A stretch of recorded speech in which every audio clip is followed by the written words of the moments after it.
জিলহজ মাসের প্রথম 10 দিনের পহেলা তারিখ থেকে 10 তারিখ পর্যন্ত গুরুত্বপূর্ণ 10 দিনের আমল, কুরবানি এবং হজ, ইয়াউমে আরাফা, এই আমলগুলো আমাদের সামনে। এই সময় আমরা আল্লাহর ঘরে আমল বিষয়ে জানার জন্য এসেছি। তবে প্রতিনিয়তই আমি জুমায় খুতবার শুরুতেই বর্তমান জমানায় আমাদের চোখের সামনে কিয়ামতের আলামত যেগুলো ঘটছে সেগুলো প্রায়ই আমি বলে থাকি। মানবতাবোধ আমাদের থেকে এমনভাবে বিদায় নিয়েছে, মানুষের মূল্যের চেয়ে মানুষের মূল্য আমাদের কাছে, মানুষের কাছে এখন ওই পশু পাখি কীট পতঙ্গের জীবনের মতনই মনে হয়। কারণ দেখলাম ভিডিওতে এক ছিনতাইকারী ট্রেনের জানালা দিয়ে হাত দিয়েছে ছিনতাই করার জন্য। তার হাত ধরেছে, ধরে রেখেছে, ধরে যদি তাকে ট্রেনের ভিতরে উঠাতে পারত তাহলে ঠিক আছে, উঠিয়ে ফেলত। ট্রেন ছেড়ে দিয়েছে, রানিং ট্রেন, তাকে ধরে রেখেছে, তার অর্ধেক শরীর এই স্টেশনের প্ল্যাটফর্মে স্যাঁতসেঁতে। এক পর্যায়ে সে বাড়ি খেয়ে প্ল্যাটফর্ম আর ট্রেনের মাঝখানে চিপায় পড়ে গেছে। তারপরেও যারা তার হাত ধরেছে তাদের দয়ার উদ্রেক হয়নি। হ্যাঁ, সে ছিনতাইকারী, সে তো মানুষ, তার তো বিচার আছে, সে অপরাধী, ঠিক আছে। তা আমি নিজ হাতে আইন তুলে আমি ধরে তাকে আটকে রাখতে পারতাম, বিচার করতে পারতাম, কিন্তু তার জীবনটাকে একেবারে হুমকির মুখে আমি ঠেলে দিলাম। এই তো এতটুকু মানবতা বোধ আমাদের মধ্যে নেই। প্রতিনিয়ত দেখছি রাস্তাঘাটে দিবালোকে প্রকাশ্যে কুপিয়ে মেরে ফেলছে। রাজনীতির পদ পদবীকে কেন্দ্র করে প্রকাশ্যে যুবকরা মেরে ফেলতেছে। মায়া কোথায় গেলে?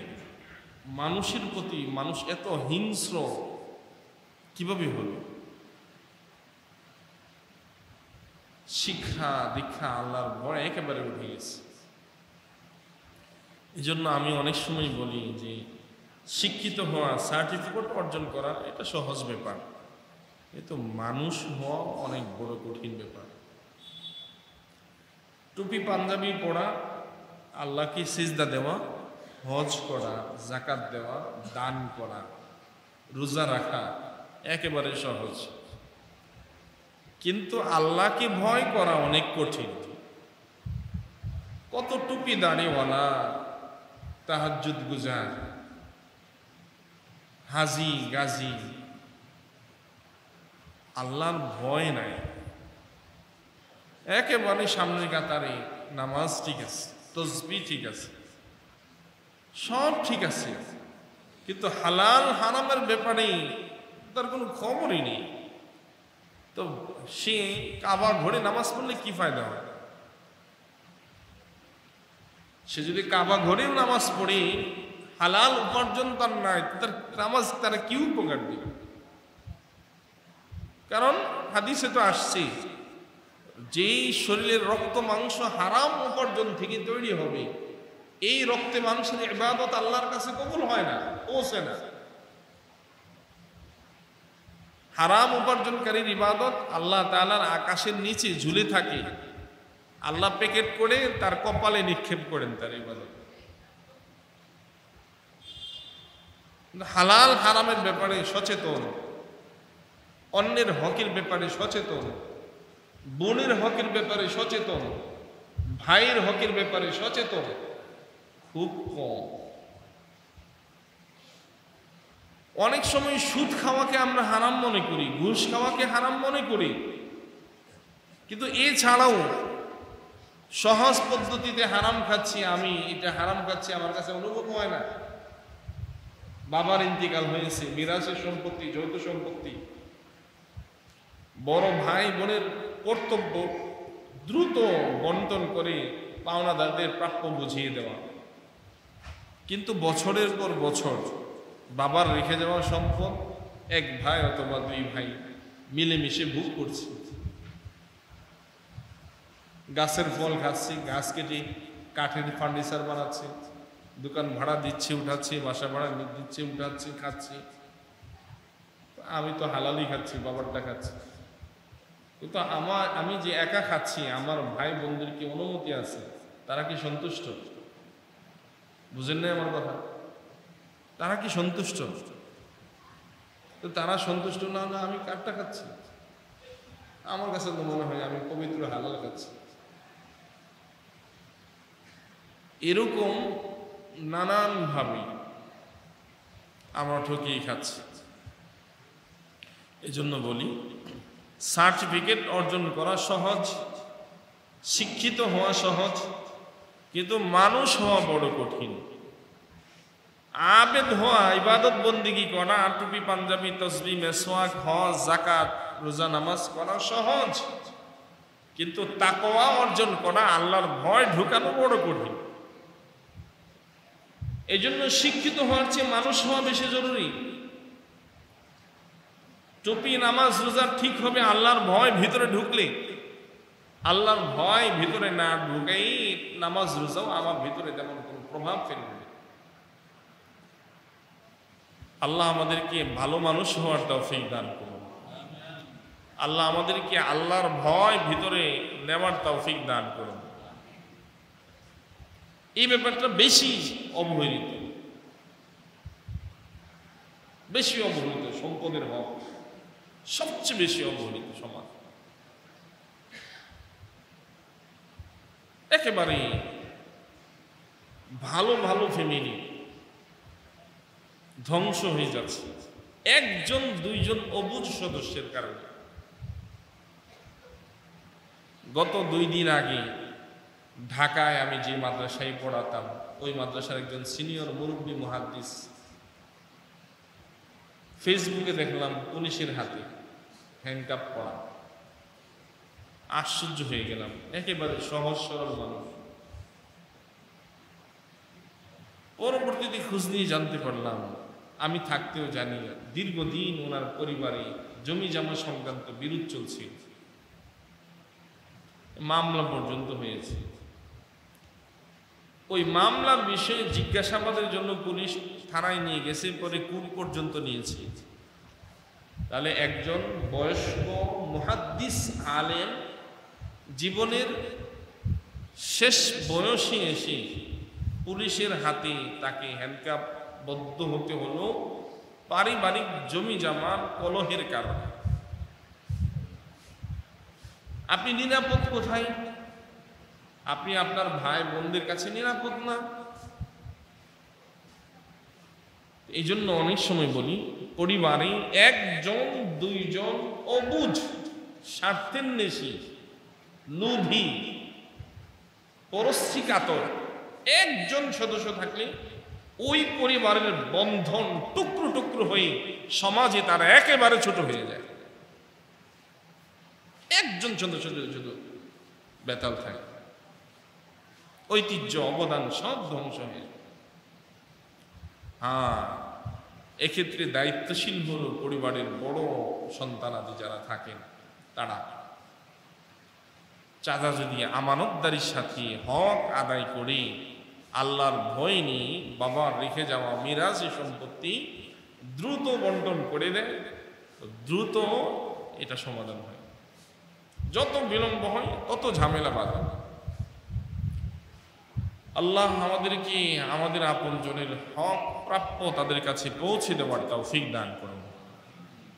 মুআজ্জাজ হাজিরিন, বলতেছিলাম আমাদের সামনে কুরবানি এবং হজ, জিলহজের প্রথম 10 দিন।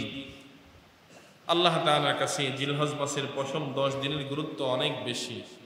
এই কথা বোঝাতে গিয়ে আল্লাহ তাআলা পবিত্র কালামে হাকিমের 30 নম্বর পারা সূরাতুল ফজরের মধ্যে 10 দিনের কসম খেয়ে আল্লাহ বলেন, ওয়াল ফাজর ওয়া লায়ালিন আশ ওয়াশ শাফঈ ওয়াল ওয়াতর ওয়াল লাইলি ইযা ইয়াস। আল্লাহ পাক বলেন ওয়াল ফজর, শপথ ফজরের। এই ফজরের শপথ দ্বারা উদ্দেশ্য হলো 10 জিলহজ ফজরের শপথ।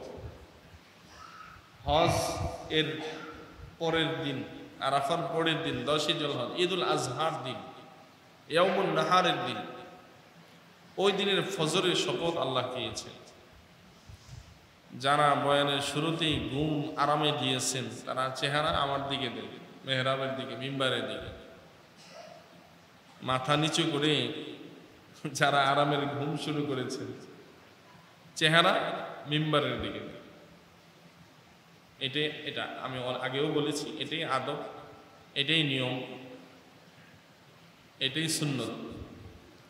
যিনি কথা বলেন তার চেহারার দিকে তাকিয়ে কথা শোনা, নিচের দিকে তাকালেই দ্রুত ঘুম চলে আসে। আর আশেপাশে যারা বসি একে অন্যের পেটে হাত বুলিয়ে দিব। সারাদিন কর্মব্যস্ত থাকি, ক্লান্ত শরীর, মসজিদের আরামের পরিবেশে আসলে আমাদেরকে শীতলতায় পেয়ে যায়, সকিনা নাজিল হয়, না আল্লাহর রহমত নাজিল হয়। আল্লাহর রহমত নাজিল হলে যাদের বাসায় ঘুম আসে না তাদেরও মসজিদে ঘুম আসে। তো ওয়ালায়ালিন আশ, এরপর আল্লাহ বলেন রাত 10 রাতের শপথ। এই 10 রাত দ্বারা উদ্দেশ্য হলো জিলহজের প্রথম 10 রাতের আল্লাহ শপথ দিয়েছেন।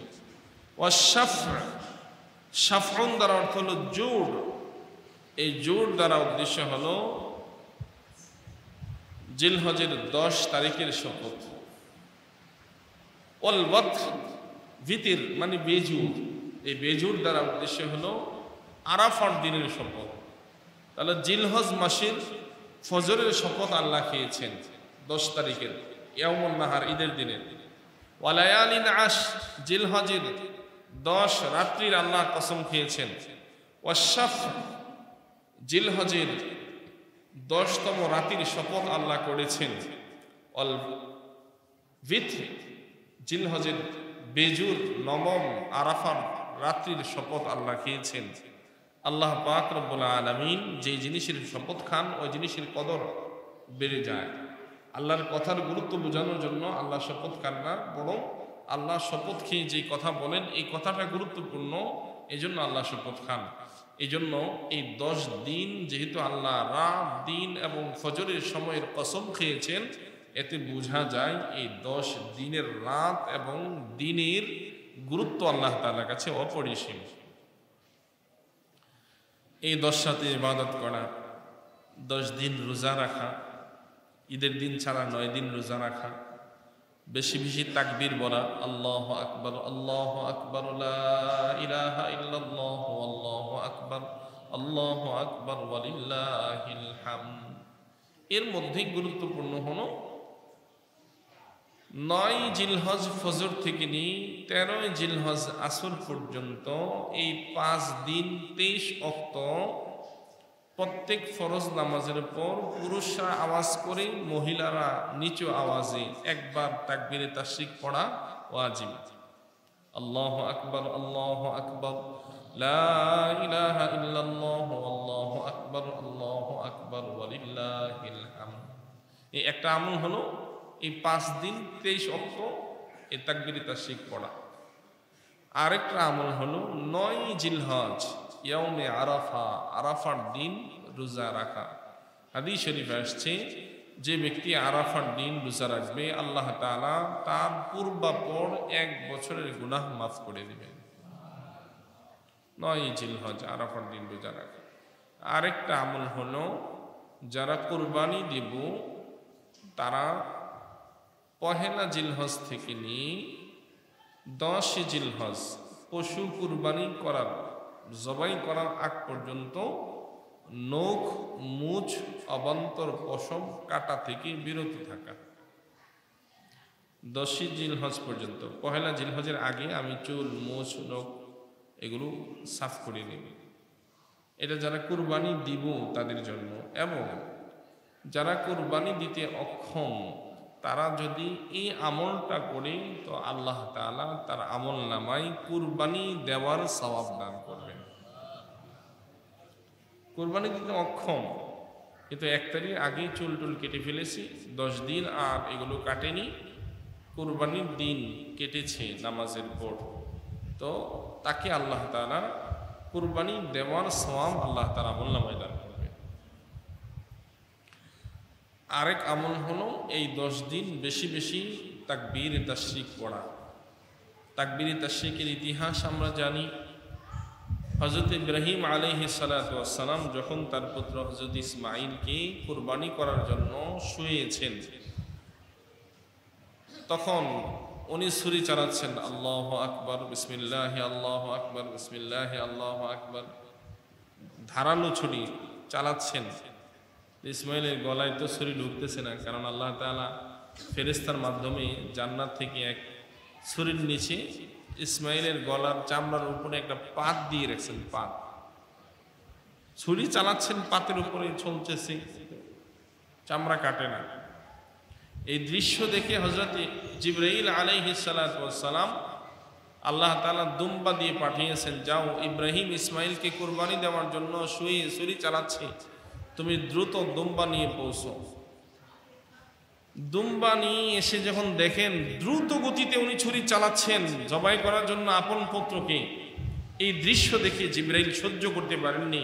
জিবরাইল আমিন পড়েছেন আল্লাহু আকবার।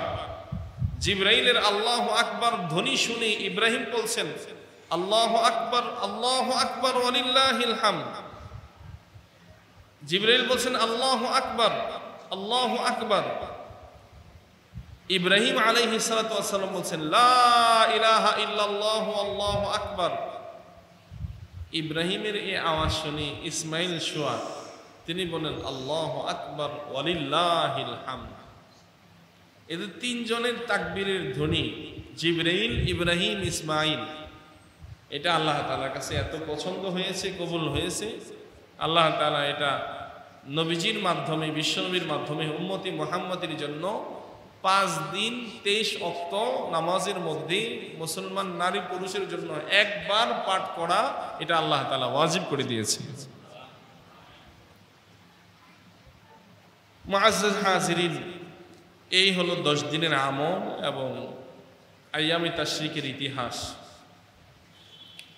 এরপরে আমরা বর্তমান যে কুরবানি করি, এই কুরবানির ধারা প্রচলিত হযরত আদম আলাইহিস সালাতু ওয়াস সালামের জমানা থেকে। সব জমানায় কুরবানি ছিল, কুরবানির ধরন ভিন্ন ছিল, এক এক উম্মত এক এক ভাবে কুরবানি দিয়েছে। হযরত আদম আলাইহিস সালাতু ওয়াস সালামের পরিবারের নিয়ম ছিল আম্মাজান হাওয়া আলাইহা সালাতু ওয়াস সালামের গর্ভ থেকে একজন পুত্র একজন কন্যা জন্মগ্রহণ করত। আর তো মানুষ নেই পৃথিবীতে, আদম আর হাওয়া ছাড়া কখন মানুষ ছিল? পৃথিবীতে আর কোনো মানুষ নেই। আম্মাজান হাওয়ার গর্ভ থেকে একটা পুত্র সন্তান হয়, একটা কন্যা সন্তান হয়। পরের গর্ভ থেকে আবার একসাথে যমজ, পরের গর্ভে আবার একটা পুত্র সন্তান, একটা কন্যা সন্তান হয়। প্রথম গর্ভের পুত্র, দ্বিতীয় গর্ভের কন্যা, প্রথম গর্ভের কন্যা, দ্বিতীয় গর্ভের পুত্র, এভাবে বিবাহ শাদীর রেওয়াজ প্রচলিত হয়। ঘটনাক্রমে ইতিহাস আপনারা শুনেছেন, জানেন। তানফাউল মুমিনিন হিসেবে আমরা আলোচনা করি উপকারের জন্য। ঘটনাক্রমে এক গর্ভ থেকে হাবিল, আরেক গর্ভ থেকে কাবিল, দুই ভাই জন্ম হয়েছে দুই গর্ভ থেকে। কারণ হাবিল তো কাবিলের সাথে যে কন্যা জন্মগ্রহণ করছে তাকে বিয়ে করবে, আর কাবিল হাবিলের সাথে যে জন্মগ্রহণ করেছে তাকে বিয়ে করবে। ঘটনাক্রমে হাবিলের সাথে যে কন্যা জন্মগ্রহণ করছে সে কালো কুৎসিত, আর কাবিলের সাথে যে মেয়ে জন্মগ্রহণ করেছে খুব সুন্দরী সুশ্রী। এখন কাবিল চাচ্ছে তার সাথে যে যমজ বাচ্চা হয়েছে, বোন, আপন বোন, সুশ্রী সুন্দরী, তাকেই বিয়ে করবে। নিয়ম তো হলো সে হাবিলের সাথে যে কুৎসিত কালো মেয়ে জন্মগ্রহণ করছে তাকে বিয়ে করবে। তো কাবিল তার লোভ সামলাতে পারেনি, সে চাচ্ছে যে তার সাথে জন্মগ্রহণ করা সুন্দরী মেয়েকে, বোনকেই তিনি বিয়ে করবে। একত আদম নবীর শরীয়তে এটা হারাম।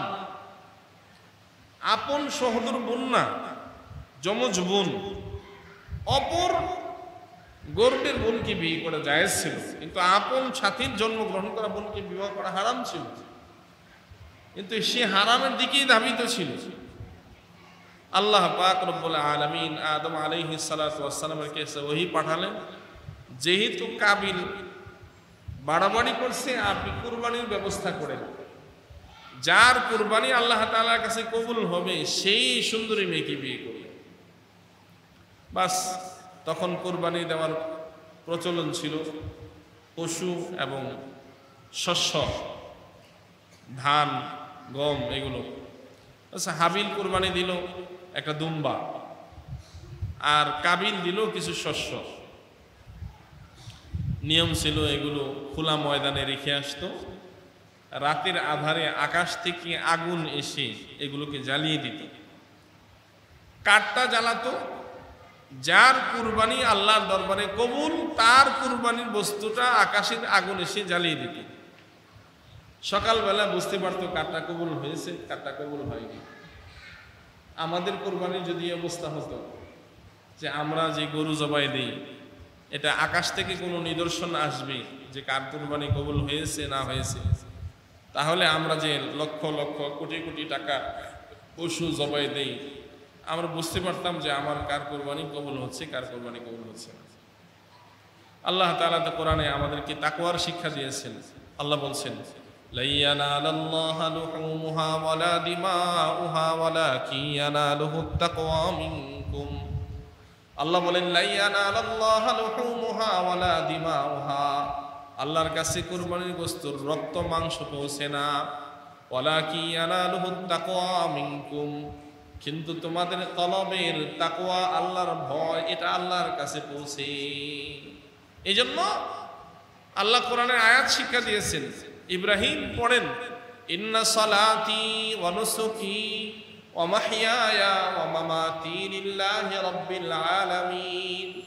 ইন্না সালাতি, নিশ্চয় আমার নামাজ, ওয়া নুসুকি, আমার কুরবানি, ওয়া মামাতি, আমার মৃত্যু, ওয়া মাহইয়ায়া, আমার জীবন, লিল্লাহি রাব্বিল আলামিন, কুরবানি, নামাজ, রোজা, জীবন মরণ একমাত্র বিশ্বজাহানের প্রতিপালক আল্লাহর জন্য। এই কথা বলেন, এই কথার শিক্ষা আল্লাহ আমাদেরকে দিয়েছে। তো কাবিল শস্য পেশ করেছে আর হাবিল দুম্বা পেশ করেছে রাতের আধারে। সকালবেলা সবাই গেছে দেখার জন্য কার কুরবানি কবুল হয়েছে। যে দেখে আল্লাহর পক্ষ থেকে আগুন এসে হাবিলের দুম্বা জ্বালিয়ে দিয়েছে, আর কাবিল যে শস্য রেখেছে ওই শস্য আপন অবস্থায় পড়ে রয়েছে। বলেন, হাবিল আর কাবিল কার কুরবানি আল্লাহর কাছে কবুল হয়েছে? বলেন, কার কুরবানি কবুল হয়েছে? হাবিলের। এবার শুনেন কেন কবুল হয়েছে। হাবিল যে দুম্বা আল্লাহর রাস্তায় কুরবানির জন্য পেশ করেছি, দুম্বাটা দেখতে সুন্দর, হৃষ্টপুষ্ট, তাজা ছিল, ভালো ছিল। সে বিশুদ্ধ নিয়তে আল্লাহর রেজামন্দির জন্য কুরবানি করেছে। আর কাবিল যে শস্য পেশ করেছিল তুলনামূলক এগুলো নিম্নমানের ছিল, এবং তার উদ্দেশ্য ছিল সুন্দরী মেয়েকে অবৈধভাবে বিবাহ করা। তাহলে আল্লাহর কাছে কুরবানি কবুল হয় উত্তম কুরবানি।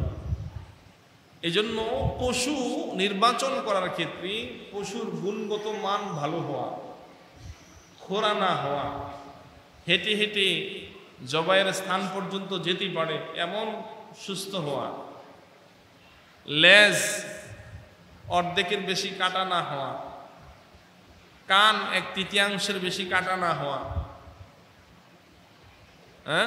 অন্ধ না হওয়া, দাঁত সব পড়ে গেছে, খেতে পারে না, এমন না হওয়া। দেখেন, তাহলে আমাদের কুরবানি শুদ্ধ হওয়ার জন্য পশুর গুণ বর্ণনা করেছে শরীয়ত।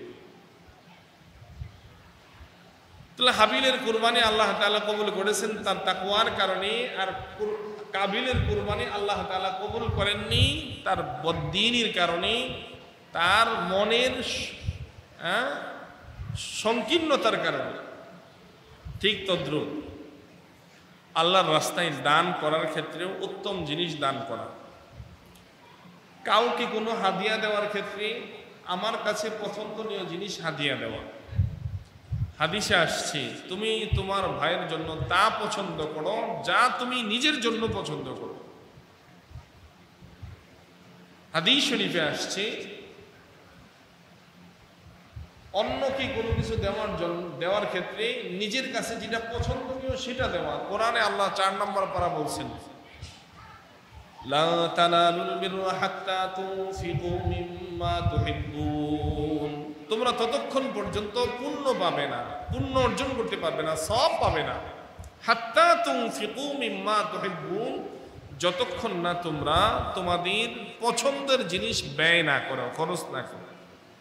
তো দান করার ক্ষেত্রে পছন্দের টাকা, পছন্দের নোট, আমার পকেটে যত নোট আছে এই ভালো ভালো নোটগুলো তো আমি আমার বাচ্চাদেরকে সুন্দরগুলো দেই, আত্মীয় স্বজনকে। আর দান করার সময় মসজিদে সবাই না, অনেক সময় মসজিদের টাকা গোনার সময় কষ্টিপ লাগানো, ছিঁড়া ফাড়া, পুরাতন অচল এগুলো পাওয়া যায়। অথচ আল্লাহ বলেন লান তানালুল বিররা হাত্তা তুনফিকু মিম্মা তুহিব্বুন, তুমি যা পছন্দ করো তা যতক্ষণ খরচ না করবে ততক্ষণ তুমি সওয়াব পাবে না। কাউকে দেওয়ার সময় নিজের পছন্দেরটা, আল্লাহর ঘরে দেওয়ার সময় নিজের পছন্দেরটা উত্তমটা। কাবিলের কুরবানি না হওয়ায় কাবিল ক্ষিপ্ত, উদ্যত। আল্লাহ কোরআনে বলছেন কাবিল এবার হাবিলকে মেরেই ফেলতে চায়, রাগে গুসায়। একে তো তার কুরবানি কবুল হয়েছে না, এখন সুন্দরী বোনকেও সে বিয়ে করতে পারবে না। আল্লাহ কোরআনের ভাষায় বলেন, অতলু আলাইহিম নাবা আবনাই আদম বিল হক ইয ক্বাররাবা কুরবানান ফাতুকবিলা মিন আহাদিহিমা ওয়া লাম ইউতাকাব্বাল মিনাল আখার ক্বালা লা আকতুলান্নাক ক্বালা ইন্নামা ইয়াতাকাব্বালুল্লাহু মিনাল মুত্তাকিন। আল্লাহ বলেন ওয়াতলু আলাইহিম নাবা আবনাই আদম বিল হক, পয়গম্বর আপনি বর্ণনা করুন সাহাবীদের সামনে নাবা আবনাই আদম বিল হক, আদমের সন্তানের ঘটনা যথাযথভাবে বর্ণনা করেন। ইয ক্বাররাবা কুরবানান, যখন তারা উভয় কুরবানি পেশ করেছে, ফাতুকবিলা মিন আহাদিহিমা, তাদের একজনের কুরবানি কবুল করা হয়েছে, ওয়া লাম ইউতাকাব্বাল মিনাল আখার, অপরজনের কুরবানি কবুল হয়নি। ক্বালা লা আকতুলান্নাক, যার কুরবানি হয়নি সে বলে লা আকতুলান্নাক, অবশ্যই অবশ্যই আমি তোমাকে হত্যা করব। যার কুরবানি কবুল হয়েছে হাবিল বলে ক্বালা ইন্নামা ইয়াতাকাব্বালুল্লাহ, ক্বালা ইন্নামা ইয়াতাকাব্বালুল্লাহু মিনাল মুত্তাকিন। যার কুরবানি কবুল হয়েছে হাবিল বলেন ইন্নামা ইয়াতাকাব্বালুল্লাহ, নিশ্চয় আল্লাহ কবুল করেন মিনাল মুত্তাকিন, মুত্তাকিদের কুরবানি, যারা আল্লাহর ভয়ে আল্লাহকে খুশি করার জন্য, যারা আল্লাহর ভয়ে গরিব দুঃখী আত্মীয় স্বজনের মুখে হাসি ফোটানোর জন্য, যারা আল্লাহর ভয়ে জান মাল কুরবানি দেওয়ার জন্য, পশু জবাইয়ের সাথে নিজের পশুত্বকে জবাই করার জন্য কুরবানি করে, ইন্নামা ইয়াতাকাব্বালুল্লাহু মিনাল মুত্তাকিন। কাবিল বলেন মুত্তাকি যারা আল্লাহকে ভয় করে কুরবানি করে তাদের কুরবানি আল্লাহ কবুল করেন। এরপর কাবিল সাথে এটা বলেন লা ইমবাসাত্তা ইলাইয়া ইয়াদাকা লিতাকতুলানি মা আনা বিবাসিতি ইয়াদিয়া ইলাইকা লিআকতুলাক। কাবিল হাবিলকে হত্যা করতে চায়, আপন ভাই হাবিল কাবিলকে বলে লা ইমবাসাত্তা ইলাইয়া, যদি তুমি হাত বাড়াও আমার দিকে, তোমার হাত লিতাকতুলানি যাতে তুমি আমাকে মারো, হত্যা করো, মা আনা বিবাসিতি ইয়াদিয়া ইলাইকা লিআকতুলাকা, শুনে রাখো আপন ভাই, মা আনা বিবাসিতি ইয়াদিয়া ইলাইকা, আমি আমার হাত তোমার দিকে বাড়াবো না, লিআকতুলাকা যাতে আমিও তোমাকে হত্যা করি।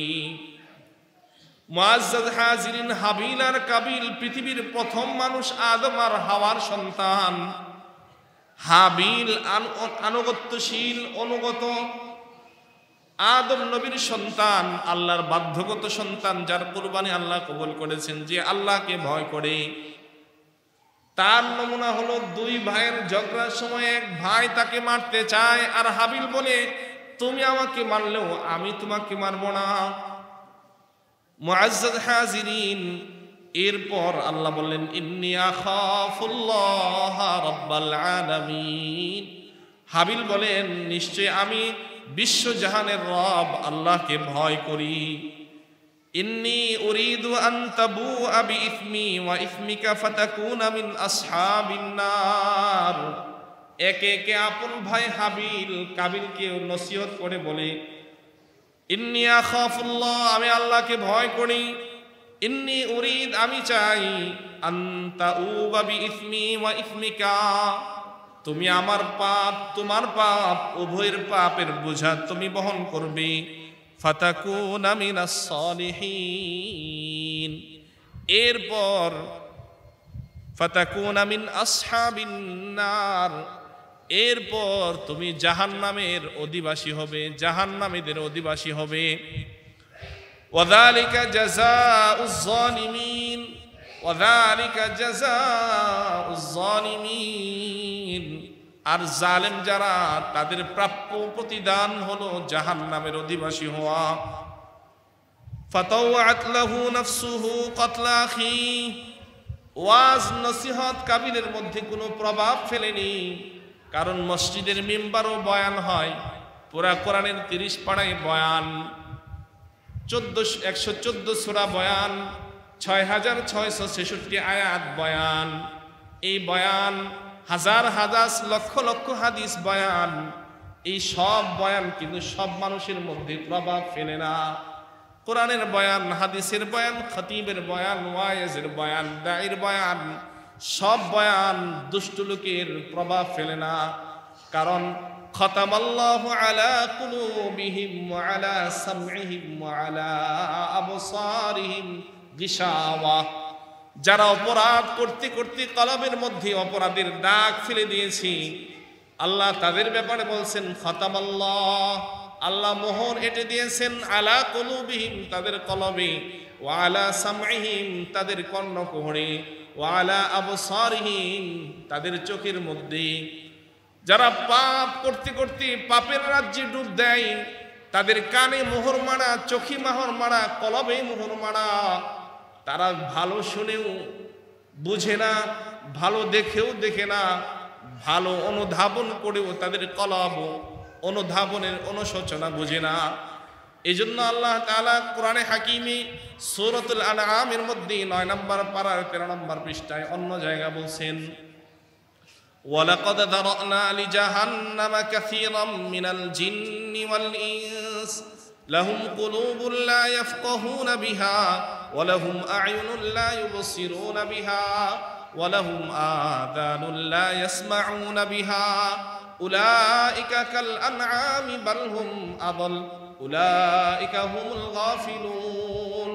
আল্লাহ বলেন ওয়ালাকাদ যারানা লিজাহান্নামা কাসীরাম মিনাল জিন্নি ওয়াল ইনস, অবশ্যই আমি জাহান্নামের জন্য অনেক জিন এবং মানুষকে প্রস্তুত রেখেছি। লাহুম কুলুব, কারা জাহান্নামের জন্য প্রস্তুত, কাদেরকে আল্লাহ প্রস্তুত করেছেন? আল্লাহ বলেন লাহুম কুলুবুন লা ইয়াফকাহুনা বিহা, তাদের কলব ছিল, এই কলব দিয়ে তারা অনুধাবন করতো না। ওয়া লাহুম আ'য়ুনুন লা ইউবসিরুনা বিহা, তাদের চোখ ছিল, সেই চোখ দিয়ে তারা দেখতো না। ওয়া লাহুম আযানুন লা ইয়াসমাউনা বিহা, তাদের কান ছিল, সেই কান দিয়ে তারা শ্রবণ করতো না। আল্লাহ বলেন উলাইকা কাল আনআম, এরা হলো 4 পায়া জানোয়ারের নেই। বালহুম আদল, বরং 4 পায়া জানোয়ারের চেয়ে তারা আরো নিকৃষ্ট। কারণ 4 পায়া জানোয়ারকে আল্লাহ অনুধাবন শক্তি দেননি, আকল দেননি, আকলে সালিম দেননি, মানতে কথা বলার যোগ্যতা দেননি। কিন্তু 2 পায়া জানোয়ার মানুষকে আল্লাহ তাআলা মেধা দিয়েছেন, আকল দিয়েছেন। মেধা আকল দেওয়া সত্ত্বেও যে 2 পায়া মানুষ জানোয়ার অনুধাবন করেনি, শুনেনি, বুঝেনি, সে তো 4 পায়া জানোয়ার, যার আকল নাই তার চেয়েও নিকৃষ্ট। কারণ যার আকল নাই সে বুঝে না, যার আকল আছে সেও বুঝে না।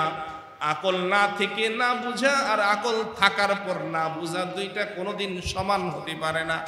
কি বলেন, ঠিক না বেটি? যার আকল নাই সে তো বুঝবেই না 4 পায়া জানোয়ার, গরু, ছাগল, বেড়া, বকরি, দুম্বা, উট, মহিষ।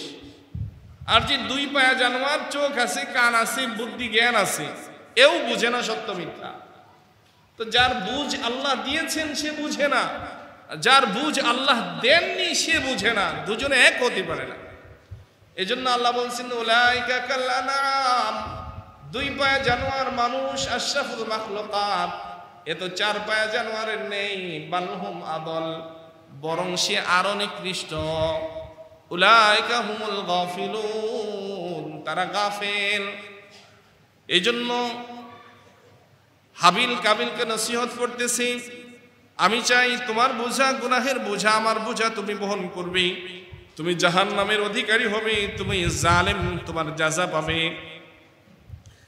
এরপর আল্লাহ কোরআনে বলেন, এত নসিহত ওয়াজ করার পরেও হাবিলের ওয়াজ কাবিলের কানে ঢোকেনি। কাবিলের ব্যাপারে আল্লাহ কোরআনে বলেন, ফাতাওয়াত লাহু নাফসুহু কাতলা আখি, তার নফস তাকে ভাই হত্যায় উদ্যত করেছে, ভাই হত্যায় পরিচিত করেছে। লিউরিয়া ফাতাওয়াত লাহু নাফসুহু কাতলা আখিহি ফাসবাহা মিনাল খাসিরিন, ফলে সে ক্ষতিগ্রস্তদের অন্তর্ভুক্ত হয়েছে। ক্ষতিগ্রস্তদের অন্তর্ভুক্ত হয়ে কাবিল কিন্তু হাবিলকে হত্যা করেছে। আল্লাহ সংক্ষিপ্ত ঘটনার বর্ণনা দিয়েছেন, ফাবাআসাল্লাহু গুরাবান ইয়াবহাতু ফিল আরদ লিউরিয়াহু কাইফা ইউয়ারি সাওআতা আখি ক্বালা ইয়া ওয়াইলাতা আ'জাজতু আন আকুনা মিসলা হাযাল গুরাব ফাউয়ারিয়া সাওআতা আখি ফাআসবাহা মিনান নাদিমিন। কাবিল হাবিলকে হত্যা করার পর আল্লাহ একদল কাক পাঠিয়েছেন। ফাবাআসাল্লাহু গুরাব, কোরআনে আল্লাহ তাআলা গুরাবুন বলছেন একটি কাক।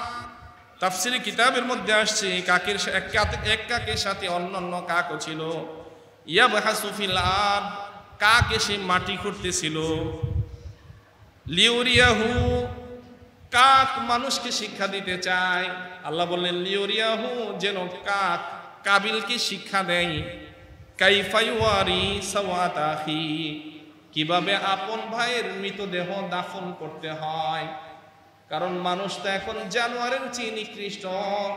মানুষ মানুষকে হত্যা করে, মানুষ মানুষকে মারে, আপন ভাই ভাইকে মেরে ফেলে রাখে, লাশ পর্যন্ত দাফন তো করে না, বরং টুকরো টুকরো করে সমুদ্র ভাসিয়ে দেয়, বস্তায় ভরে ড্রেনে লুকিয়ে রাখি, বস্তায় ভরে ডাস্টবিনে নিক্ষেপ করে।